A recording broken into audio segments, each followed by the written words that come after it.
अभी हम मौजूद हैं बागेश्वर के ये मतगणना स्थल पर। बागेश्वर विधानसभा उपचुनाव की मतगणना की यहाँ पर पूरी तैयारियाँ चल रही हैं। हम दिखाना चाहेंगे पीछे, यहाँ पर प्रशासनिक तैयारियाँ हैं, बैरिकेडिंग हो चुकी है और सुरक्षा के भी पुख्ता इंतजाम हैं। और यहाँ पर राजनीतिक दलों के कार्यकर्ता भी मौजूद हैं, अपने अपने एजेंट वहाँ पर तय किए जाते हैं जब काउंटिंग होती है। और ऐसी दो मेहमान आज हमारे साथ मौजूद हैं। युवा मोर्चा, भारतीय जनता युवा मोर्चा के पूर्व जिलाध्यक्ष मनोज ओली जी हमारे साथ मौजूद हैं और दूसरे मेहमान हमारे साथ मौजूद हैं कांग्रेस युवा कांग्रेस के जिलाध्यक्ष गोकुल परिहार जी। हम इन दोनों से जानेंगे कि हालांकि दोनों के अपने अपने दावे हैं कि हम चुनाव जीत रहे हैं। ओली जी बताएं कि कितना कॉन्फिडेंट है, जिस तरह से मतदान हुआ है आपको क्या लग रहा है? पहले तो बहुत धन्यवाद पांडे जी, आपके चैनल के माध्यम से मैं अपने विधानसभा के समस्त मतदाताओं का हृदय की गहराइयों से बहुत धन्यवाद अदा करना चाहता हूं। जिस तरीके से हमारे मतदाताओं के बीच हमारे मंत्री जी के किए गए विकास कार्यों को लेकर उनके अंदर एक उत्साह था इस वोटिंग को लेकर, और मैं उस मातृशक्ति का भी बहुत धन्यवाद करना चाहता हूं जिन्होंने इतनी अधिक संख्या में वोट डालकर एक ऐतिहासिक वोट हमारी मातृशक्ति ने अपनी विधानसभा के अंदर डाला है। मैं समस्त जनता का अभिवादन करता हूं, अपनी विधानसभा की समस्त युवा शक्ति का अभिवादन करता हूं और सबको धन्यवाद करता हूँ। और मैं पांडे जी बहुत विश्वास के साथ, बहुत गर्व से के चैनल के माध्यम से बताना चाहता हूं, जिस तरीके से हमारे मंत्री जी ने यहाँ अपने विधानसभा के अंदर विकास किए थे, मंत्री जी के सपनों को साकार करने के लिए हमारी माताजी पार्वती दास जी चुनावी मैदान में उतरी थी और उनके दोनों सुपुत्र भाई गौरव दास जी और भाई भास्कर दास जी लगातार अपने पिताजी के सपनों को पूरा करने के लिए, और उनके साथ में एक युवा शक्ति हमारी लगातार हमारी मातृशक्ति जिस तरीके से खड़ी थी, तो माता पार्वती दास जी के साथ मातृशक्ति ने जिस तरीके से वोट किया है, और मुझे लगता है कि हम बहुत अच्छे वोटों से यहाँ पर विजय हासिल करेंगे। तो गोकुल भाई, क्या आप मनोज ओली जी के विचारों से आप इत्तेफाक रखते हैं? तो आप कितने विश्वास में हैं कि चुनाव जीत रहे हैं? देखिए, मैं सर्वप्रथम तो बागेश्वर के जो सभी मतदान वाले थे सभी ने बढ़ चढ़ कर यहाँ पर मतदान दिया, और मैं सर्वप्रथम कहना चाहता हूँ कि ओली जी कह रहे हैं कि महिलाओं ने बढ़ चढ़ कर यहाँ पर हिस्सा लिया। मैं आपको बताना चाहता हूँ कि जो हमारे बीच में बॉबी पवार जी आए थे, बेरोजगार संघ के प्रदेश अध्यक्ष आए थे, क्योंकि वो लगातार हम लोग के चाहे कितने भी भर्ती घोटाले होते हैं उनके लिए हमेशा बढ़ चढ़ कर हमारे देहरादून पे वहाँ पर धरना प्रदर्शन करते हैं। तो बागनाथ के दर्शन करने आए थे, तो कहीं ना कहीं यहाँ पर जो हमारे युवा वर्ग थे जिसमें महिलाओं की ज़्यादा भूमिकाएँ थी, तो वो लोग ये नाराज़ होकर उन लोगों ने अपनी मतदान का पूरा प्रयोग किया, इसका पूरा विरोध करते हुए कि उन लोगों ने कांग्रेस के पक्ष में मतदान किया। और जहाँ तक रही बात, मैं आपको दावे के साथ कहता हूँ कि इस बार कांग्रेस 11,000 प्लस वोटों से यहाँ पर जीतेगी, क्योंकि आपने देखा होगा, आप गांव-गांव में देखिए, हर गांव-गांव में यहाँ पर लोगों ने यहाँ पर एक ही वो था कि उन लोग को चाह रहे थे कि बदलाव बदलाव बदलाव। और हमें लगता है कि इस बार गरुड़ घाटी की जहाँ बात करते हैं, मैं बताना चाहता हूँ कि गरुड़ के जो भाजपा के वरिष्ठ नेता हैं जो दावे करते हैं कि हमारे 11 में से 11 बूथ हम जीतेंगे, मैं आपको बताना चाहता हूँ कि 11 में से 9 बूथ जीतने का काम इस बार कांग्रेस पार्टी करेगी। और गरुड़ के मैं बताना चाहता हूँ, शिरकोट हो गया, कंधार हो गया, गली हो गया, छत्यानी मचकोट हो गया, ज्वाड़ हो गया, बजवाड़ हो गया, छत्यानी मच्छियानी हो गया, और यहाँ पर तिलसारी हो गया, मटे हो गया, आगर हो गया, और लाहौर घाटी के 11 बूथ में से मैं आपको दावे के साथ कहता हूँ कि 7 बूथ यहाँ पर इस बार कांग्रेस पार्टी जीतने का काम करेगी। और कांग्रेस से जो कौसानी साइड को है वहाँ से भी कांग्रेस जीतेगी, और नगर में भी गरुड़ जो नगर पंचायत जो नगर में है वहाँ पर भी कांग्रेस इस बार आप देखना कि बहुत अच्छा प्रदर्शन करेगी। मुझे लगता है कि इस बार गरुड़ का जो दावा ये लोग भाजपा वाले करते थे, इस बार मुझे लगता है कि गरुड़ से कांग्रेस कम से कम 5-6 हज़ार वोट यहाँ पर बढ़त करेगी। अच्छा गोकुल भाई, एक आरोप ये भी लग रहा था कांग्रेस का कि आपके पास स्टार प्रचारकों की कमी थी, स्टार प्रचारकों का कोई पब्लिक उनको बहुत सीरियसली नहीं ले रही, तो आपको बॉबी पवार को बुलाना पड़ा, ये आरोप आप लगता है? जी नहीं, हमने बॉबी पवार जी को नहीं बुलाया, बल्कि आपने उन लोगों की से भी शायद आप लोगों की चर्चा हुई होगी, बॉबी पवार जी को हम लोगों ने नहीं बुलाया, क्योंकि बॉबी पवार जी का एक बयान सुन रहे थे हम कि जहाँ पर बीजेपी वाले प्रचार करने जाएंगे, जहाँ पर उनके मुख्यमंत्री मंत्री लोग जाएंगे, किसी भी मतलब संगठन में कोई भी चुनाव होंगे तो हम लोग वहाँ पर जाएंगे, लेकिन हमने व्यक्तिगत बॉबी पवार जी को नहीं बुलाया था। अगर हमने बुलाया होता तो यहाँ पर आज ये स्थिति नहीं होती। और मैं आपको कहना चाहता हूँ कि बीजेपी वाले तो जो कह रहे हैं यूथ ने जो है आपको वोट किया है, आप कैसा मानना है? मैं आपको बताना चाहता हूँ, यूथ का जो अभी मैं बता रहा हूँ 60% से ऊपर यूथ ने हमें भरोसा जता रखा, क्योंकि वो लोग बदलाव चाहते थे। आप देखिए बेरोजगारी कहाँ पर है, जहाँ पर ये होमगार्ड का फॉर्म एक बीएड डीएलएड और बीएससी एमएससी वाला बच्चा 10 पास वाला फॉर्म भर रहा है, तो सोच लीजिए कि बेरोजगारी की स्थिति क्या है। तो इस बार लोग बदलाव चाह रहे थे। अच्छा मनोज जी, एक मैं कह रहा था कि मंत्री जी के कामों के भरोसे आप थे, प्रदेश सरकार और केंद्र सरकार के काम के भरोसे, तो आपको लगता है क्या सिंपैथी कार्ड भी क्या जनता में ऐसा था लोगों के प्रति, लोगों के मन में दास जी के प्रति आपको लगा? देखिए, अभी जहाँ पर वैसे माननीय मंत्री जी को रहना था, मंत्री जी ने इतने विकास कार्य किए थे, अचानक दुर्भाग्य से मंत्री जी का हम लोगों के बीच से जाना बहुत दुखद था।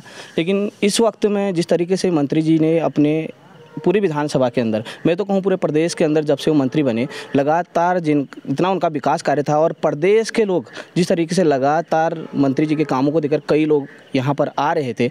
और मैं समझता हूँ ये किसी भी तरीके से जो विपक्ष बोलती है कि हम लोग मंत्री जी ने कोई विकास नहीं किया, मैं आपको बताऊँ स्वास्थ्य, शिक्षा, सड़क, कहीं भी किसी तरीके की कोई कसर मंत्री जी ने नहीं छोड़ी। मंत्री जी का विकास के आधार पर तो हम जीत ही रहे हैं। और हमारी माता जी एक शिक्षित महिला है।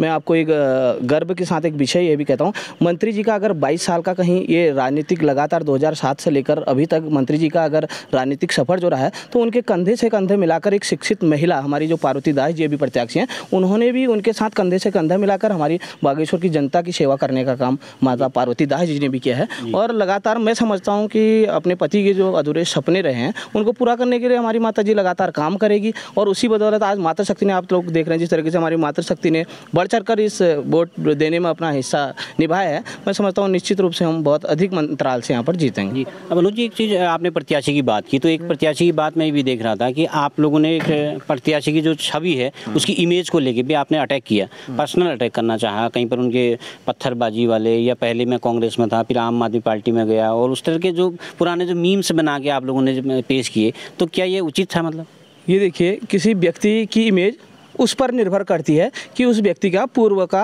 किस तरीके का इतिहास रहा है। कोई अपने मन से तो किसी ने बनाया नहीं है, पूर्व में उनके जो बयान थे उसी को इसमें दर्शाया गया। किसी व्यक्ति ने पर्सनल रूप से उनकी कहीं ऐसी एडिटिंग कथनी में जो उन्होंने कहा, कभी वो बसपा में, कभी वो आप में, उनको कई बार तो ये पता नहीं था। मैं एक दिन की उनकी पोस्ट देख रहा था, उन्होंने कांग्रेस के किसी कार्यकर्ता की गरुड़ में सदस्यता कराई थी, और वो उसमें लिख रहे थे अपनी पोस्ट में कि आज वो भाजपा में शामिल हुए। उनको यही पता नहीं था कई बार कि मैं आज किस पार्टी में चले गया हूँ। उनको, क्योंकि उनको हर बार था कभी बसपा में जाना, कभी आप में जाना, इस बार कांग्रेस में चले गए, तो उनको ये पता नहीं था मैं अभी किस पार्टी में हूँ। तो ऐसी उनकी स्थिति थी। और इस चुनाव में बता रहा हूँ, कई जगह तो ऐसा था कि कांग्रेस के एजेंट नहीं थे। तो इससे तो हमें लगता है कि हम बहुत अच्छे अंतराल के साथ हार मान ली पहले। जी, गोकुल भाई क्या कहेंगे, जो पर्सनल अटैक जो आप लोगों ने किया, आपकी तरफ से पर्सनल अटैक हुए हैं, दादी की फैमिली पर अटैक किए गए, तो आपको लगता है कि इस तरह से ये किया जाना चाहिए था मुद्दों? देखिए, ये चीज़ अटैक वाला जो है आरोप प्रत्यारोप ये बीजेपी वालों ने शुरू किया है। और वास्तव में आप मैं बताना चाहूँगा कि जो हमने बोला, हमने जो भी तथ्य और सत्य के साथ बोला।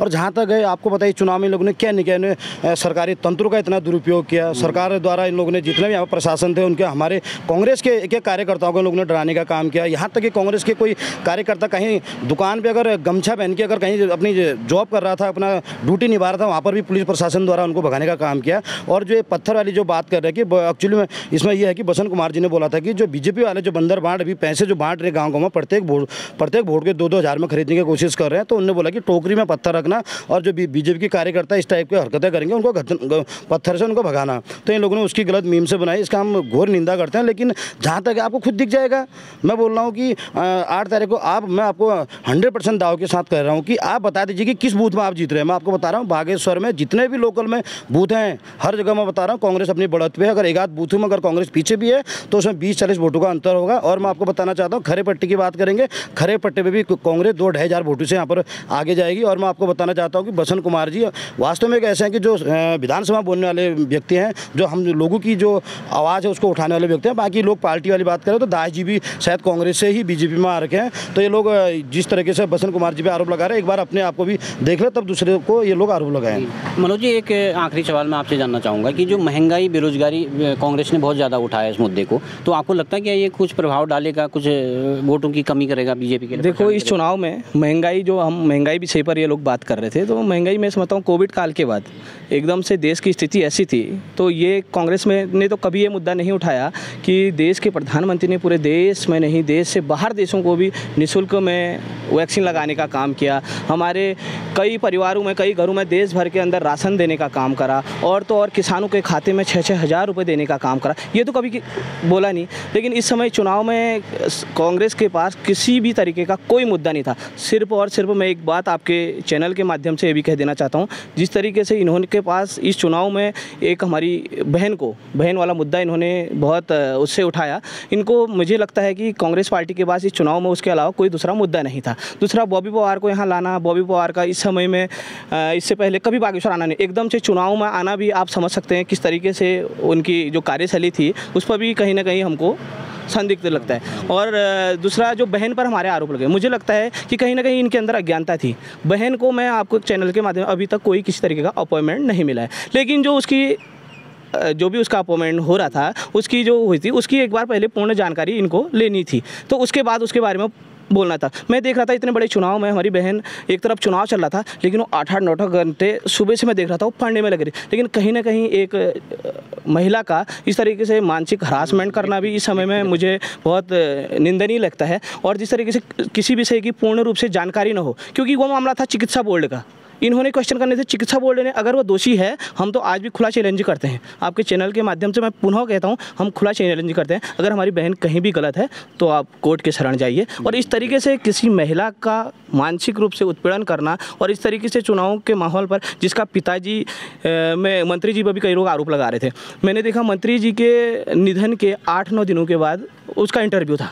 तो इस तरीके से मंत्री जी का तो उस पर कोई भी किसी तरीके का मंत्री जी का नाम लेना इस समय में बहुत गलत समझता हूँ। और मंत्री जी का कोई भी इस तरीके, वो एक पढ़ने वाली लड़की है, आज भी अगर देखेंगे तो 8-9 करते वो पढ़ती है, तो इस तरीके से मेंटली रूप से उसका हरासमेंट करना भी मैं बहुत निंदनीय समझता हूँ। और हमें लगेगा कि अगर इस तरीके से लगातार ऐसा अगर उसके साथ किया गया, हम कोर्ट की शरण भी लेंगे और मानहानि का दावा भी इसमें लगाएंगे। क्या कहेंगे गोकुल भाई? देखिए, इसमें ये हमने मंत्री जी की जो पुत्री थी उन पे हम लोग ने आरोप नहीं लगाया, ये बॉबी प्यार बेरोजगार संघ जो अध्यक्ष हैं उन लोगों ने लगाए थे। और ये बोल रहे कि अभी अपॉइंटमेंट नहीं हो रहा था, खुद ये लोग बोल रहे कि अपॉइंटमेंट होना था। अब तो सोच लीजिए कि ये लोग कितने सत्य बोल रहे हैं, कितना बोल रहे हैं। और जहाँ तक है हमारे पास मुद्दे नहीं थे, कह रहे हैं आप बताइए क्या मुद्दे नहीं थे।